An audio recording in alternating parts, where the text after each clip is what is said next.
누가복음 8장 19절에서 25절까지의 말씀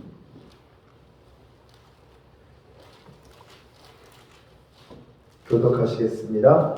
예수의 어머니와 그 동생들이 왔으나 무리로 인하여 가까이 하지 못하니 어떤 이가 이제 당신의 어머니와 동생들이 당신을 보려고 왔었다. 예수께서 대답하여 이르시되 내 어머니와 내 동생들은 곧 하나님의 말씀을 듣고 행하는 이 사람들이라 하시니라. 하루는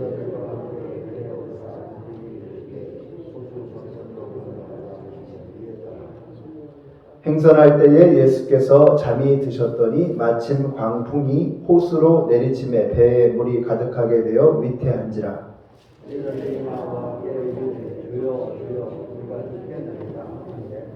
예수께서 잠을 깨서 바람과 물결을 부리시니 이에 그쳐 잔잔하였더라. 함께 읽습니다.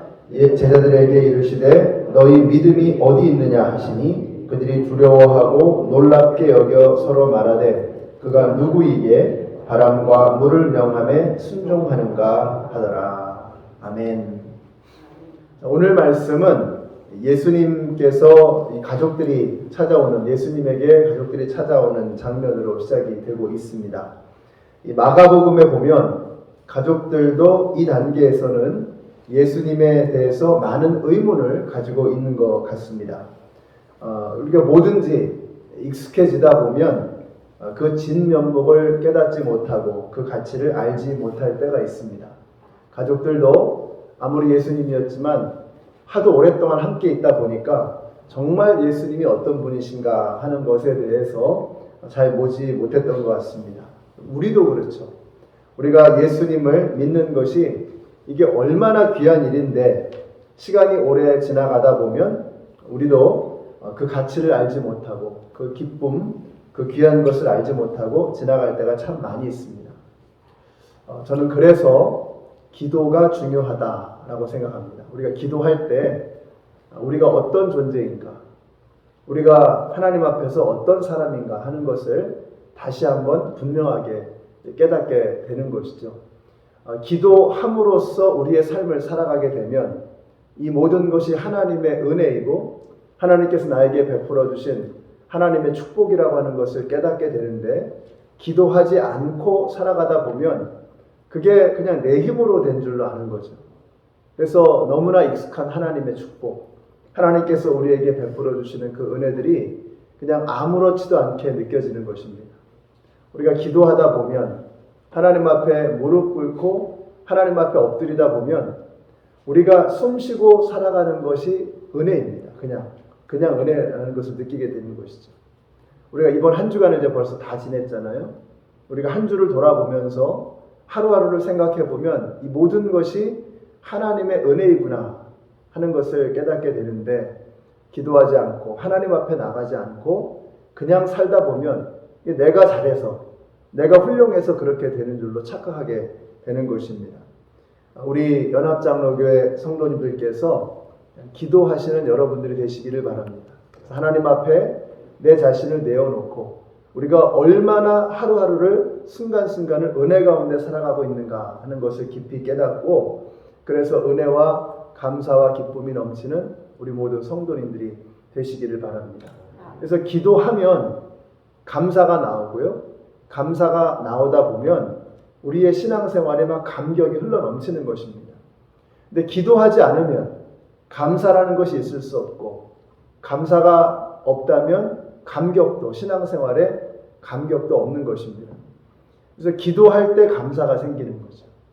감사한 사람만 기쁨이 넘치는 행복한 삶을 살아갈 수가 있습니다. 한번 생각해 보세요, 여러분. 감사하지 않는데 어떻게 행복할 수 있겠습니까? 그러니까 행복해서 감사한 게 아니고 감사하는 영혼이기 때문에 행복해질 수 있는 것이죠. 우리 연합장로교회 성도님들은 하루하루를 기도하며 하나님 앞에 내 자신을 내어놓고 내 자신을 하나님의 영광의 빛 앞에 비추어서 내가 어떤 존재인가를 깨닫고 그래서 감사가 넘치고 그래서 기쁨이 넘치는 우리 모든 성도님들이 되시기를 예수님의 이름으로 축원합니다. 자, 이제 예수님은 갈릴리 호수를 건너서 거라사 지방으로 가십니다. 데가볼리라고 하는 이방 지역이죠. 자, 여기로 가는 중에 예수님께서 배에서 잠이 드셨어요. 근데 마침 광풍이 불어서 배에 막 물이 들이차기 시작하는 것입니다. 우리가 살다 보면 이런 지경에 이를 때가 참 많이 있습니다. 예수 믿는 사람들에게도 고난이 닥쳐옵니다. 심지어는 예수님과 함께 배를 타고 가는데도 풍랑을 만난 거예요. 우리가 예수 믿으면 그냥 다 만사형통이라고 생각하지만 그렇지 않습니다. 어디 세상이 그렇습니까? 세상에 난리가 나면 우리도 똑같이 그 난리를 겪게 되어 있습니다. 가스값이 올라가면 예수 믿는 사람도 그냥 똑같이 올라간 가스값을 내야 하죠. 또 코로나가 생기면 예수 믿는 사람들도 똑같이 그 코로나 바이러스를 만나야 하죠. 그러니까 우리가 예수 믿는다고 해서 문제가 다 사라지는 게 아니라는 거죠. 중요한 건 뭐냐? 예수를 믿으면 예수님이 우리와 함께하고 계시기 때문에 예수님과 함께 그 문제를 뚫고 지나갈 수 있는 것입니다. 오늘 말씀이 바로 그 얘기를 하는 거예요. 자, 가는데 예수님의 말씀에 순종하여서 풍랑을 지나가는데 가다 보니까 광풍이 불어닥친 것입니다. 그래서 배에 물이 막 들이차기 시작하는 거예요. 자, 그래서 이 문제가 닥쳐왔을 때 어떻게 문제를 해결해야 하는 것이냐, 우리에게 너무나 선명하게 보여주고 있습니다. 24절 보세요. 제자들이 나와 깨워 이르되 주여 주여 우리가 죽겠나이다. 이런 생각이 듭니다. 예수님께서 정말 아무것도 모르고 그냥 주무시고 계셨을까? 여러분 생각해 보세요. 제자들이 예수님을 깨웠습니다. 그러면 예수님께서 정말로 아무것도 모르고 그냥 주무시고만 계셨을까? 저는 그럴 리가 없다고 생각합니다. 그럴 리가 없죠. 우리 예수님은 전지하신 하나님이신데, 모르시는 것이 없으신 분이신데 이 상황을 모르실 리가 없습니다. 그러면 예수님은 왜 주무시고 계셨을까? 기다리셨던 것이 아닐까 싶어요. 제자들이 와서 이 상황 속에서 예수님을 흔들어 깨우기를 예수님께서는 기다리고 계셨던 것입니다. 우리도 살다 보면 어려운 일을 만나고 힘든 일을 만날 텐데 그때 어떻게 해야 되느냐? 제자들에게 배워야죠. 제자들이 나와 깨워 이르되 주여 주여 우리가 죽겠나이다.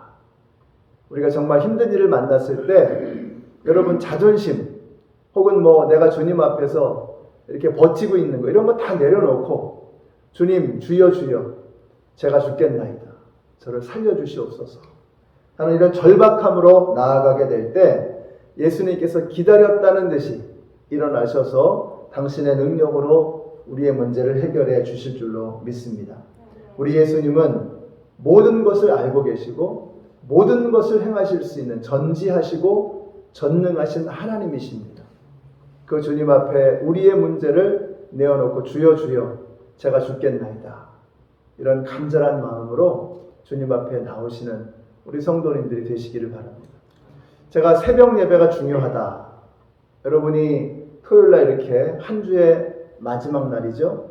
한 주의 마지막 날 오셔서 이렇게 기도하는 시간이 너무 중요합니다. 한 주를 돌아보면서 우리가 얼마나 힘들고 어려운 시간들을 또 보냈습니까? 얼마나 우리가 고난 영혼, 얼마나 지친 마음으로 이 자리에 오셨습니까? 여러분들이 힘들고 어려운 모든 것들을 주님 앞에 내어놓으시고 주님, 주여 주여 제가 죽겠나이다 하는 이런 마음으로 여러분의 마음을 주님 앞에 다 내어놓으시고 주님 앞에 부르짖을 수 있는 우리 모두가 되시기를 바랍니다. 우리 안에 예수님께서 주무시고 계십니다. 함께 하십니다. 풍랑이 우리 코앞에서 난리를 치고 있는데도 우리가 주님 앞에 나와서 부르짖지 못하는 이 근거 없는 자신감, 이거 도대체 어디서 오는 것입니까? 어제 제가 이 말씀을 딱 준비하고 있는데 마침 이 대목에서 MCKC의 한 목사님께서 카톡을 보내오셨어요. 우리 이종영 목사님께서 지난 기도회 모임에서 이 말씀을 전해주셨는데 그리고 나서 한국일보에 올리신 글이 이제 올라온 것입니다.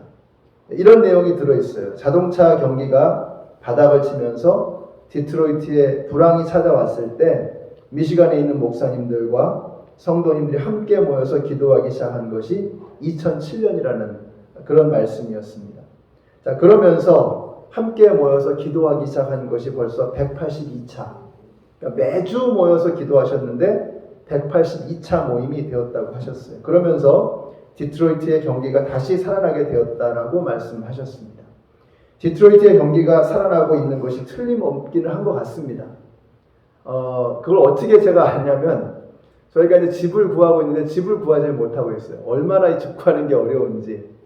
제가 살던 동네보다 훨씬 더 집 구하는 게 어렵다는 것을 느꼈습니다. 확실히 디트로이트의 경기가 살아나고 있는 것 같다라는 생각이 들고요. 우리 목사님들께서 또 여러 성도님들께서 MC 케이스라고 하는 그 기도 모임에서 열심히 그때부터 2007년부터 지금까지 기도하고 있었다라고 말씀하고 계시는 거예요. 우리가 문제가 생겼을 때 한숨 쉬고 원망하는 것이 아니라 무릎 꿇고 주님 앞에 나와 부르짖고 기도해야 되는 것입니다. 그러니까 우리가 문제를 만났을 때 그 문제에 대한 반응을 한숨과 원망과 절망으로 할 수도 있고요.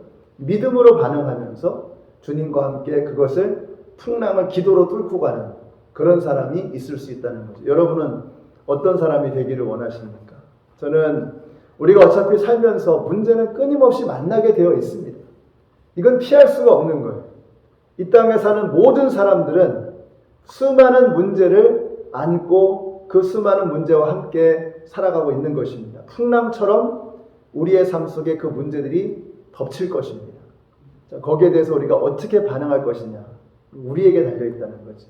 세상 사람들은 어려움이 오면 한숨 짓고 원망하고 한탄하고 그럽니다. 두려워하고 그럽니다. 근데 예수 믿는 사람들은 믿음으로 반응하며 내 안에 계시는 예수님과 함께 그 풍랑을 뚫고 지나가야 할 줄로 믿습니다. 우리 연합장로교회 성도님들이 코로나가 아니라 코로나 할아버지가 와도 우리가 어떤 상황 속에서도 예수님과 함께 이 어려움을 뚫고 지나갈 수 있는 믿음의 사람들이 다 되시기를 우리 예수님의 이름으로 축원합니다. 우리 함께 같이 기도하겠습니다. 여러분 기도하실 때 내일 주일 예배를 위해서 기도해 주시기를 부탁드립니다. 내일 기도하시는 신임식 장로님, 양군철 장로님을 위해서 기도해 주시고요. 우리 찬양팀, 또 특송하시는 송철주 집사님 가정을 위해서 기도해 주시고 예배를 인도하시는 우리 문정현 목사님, 말씀을 전하는 저를 위해서 기도해 주시고 예배에 참여하시는 모든 예배 사역자들에게 하나님께서 기름 부어 주셔서 그냥 매주 반복되어지는 그런 사역이 아니라 성령님의 능력에 의지해서 하나님 앞에 나아가는 내일 주일 예배가 될 수 있도록 위해서 기도해 주시고요. 또 우리 에스더 목사님, 좌한 목사님, 전도사님, 그리고 이재선 전도사님 위해서 기도해 주시기를 부탁드립니다. 우리 주 목사님은 지금 이제 가족 가운데 우리 또 아드님이 확진이 되어서 이렇게 좀 지금 이제 지금까지는 괜찮으신데 이제 쿼런틴을 하십니다. 그래서 우리 주 목사님 가정을 위해서도 기도해 주시기를 부탁드리겠습니다. 또 섬김이 오리엔테이션이 2월 19일에 있습니다. 우리 오이코스 섬김이들 2월 19일에 모이게 되는데 우리 교회가 정말 신경 쓰고 마음을 모아야 되는 것이 바로 이 오이코스입니다. 함께 드리는 큰 예배, 대예배가 중요하고요. 작게 모이는 이 오이코스가 너무 중요합니다. 2월 19일에 있는 우리 섬김이 오리엔테이션을 위해서 우리 모든 섬김이들이 큰 힘을 얻고 또 분명한 방향을, 비전을 볼 수 있도록 우리 두 가지 내일 주일 예배와 섬김이 오리엔테이션을 위해서 같이 합심해서 기도하겠습니다. 하나님 감사합니다. 이번 한 주간도 주님의 은혜 가운데 살게 하심을 너무나 감사합니다. 우리가 주님 앞에 무릎 꿇고 머리 숙여 기도할 때마다 우리의 생명이 나의 것이 아니라 나에게 모든 것을 내어주신 하나님의 것임을 알게 하셔서 감사합니다. 이번 한 주도 주님의 은혜가 아니었다면 저희들이 살아올 수 없었던 한 주임을 고백합니다. 매주마다 매일마다 하나님의 임재와 함께 동행하며 살아가는 저희들 모두가 되게 하여 주시옵소서. 예수님의 이름으로 기도드렸습니다. 아멘. 하늘에 계신 우리 아버지여, 이름이 거룩히 여김을 받으시오며 나라의 임하옵시며 뜻이 하늘에서 이룬 것 같이 땅에서도 이루어지이다. 오늘날 우리에게 일용할 양식을 주옵시고 우리가 우리에게 죄 지은 자를 사하여 준 것 같이 우리 죄를 사하여 주옵시고 우리를 시험에 들게 하지 마옵시고 다만 악에서 구하옵소서. 대개 나라와 권세와 영광이 아버지께 영원히 있사옵나이다. 아멘.